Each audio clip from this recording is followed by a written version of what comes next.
We're going to plunge ourselves into what used to be known as the Latin Quarter, Quartier Latin of Paris, an area where there were thousands of students during the time of Paul Delplace. It's still very much the case today. We're here, right here in Place de Panthéon, Panthéon Square. The Panthéon is there in front of us. Behind us here, there's the Faculty of Law. From here, we're going to go to Collège Saint-Louis, Lycée Saint-Louis, where Paula came to Paris and started studies. The whole area used to be known as the Latin Quarter. Voilà. So right down there at the angle, we have the beginning of what is today Rue Cujas, Cujas Street. It was on that street, but down below that the community started. We are going to visit it in a few moments.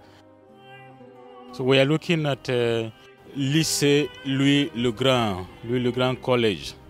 It was in this college that Paula came from Rennes to start studies in Paris when he decided to become a priest, a college that was run by the Jesuits. It's very interesting why Paula came to Louis le Grand and not the Sorbonne, because in Louis le Grand he had all the good theology that was quite positive in terms of relationship with Rome, whereas in Sorbonne there was this heresy, Jansenist heresy, that were opposed to Rome. In Louis le Grand he had all the good theology but no certificate, no degrees. Whereas in Sorbonne you have all the recognition. He wanted to be a very simple priest. He wasn't interested in the degrees as such.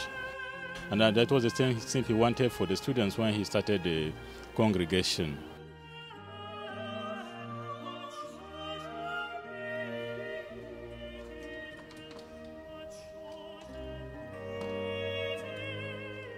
We're standing in front of number 12 Rue Cujas. It was here that it all began in 1702 thereabouts, when Paula was studying in Louis le Grand College, the other side of the road. The streets were not arranged this way. In fact, Rue Cujas was done late in the 19th century. It wasn't like that when Paula was here. Anyway, there was a house here which was known as Gros Chapelet. That was the house that Paula rented some rooms, and there he started assembling around himself 2, 3, 4 students thereabouts who had difficulties paying their fees. And these were students who wanted to become priests and had very big difficulties with finances, and he used his own personal means to help them. So the congregation started like that, a few poor students around him, and then the house became too small, and then they later moved. It was here that it all started in 1702.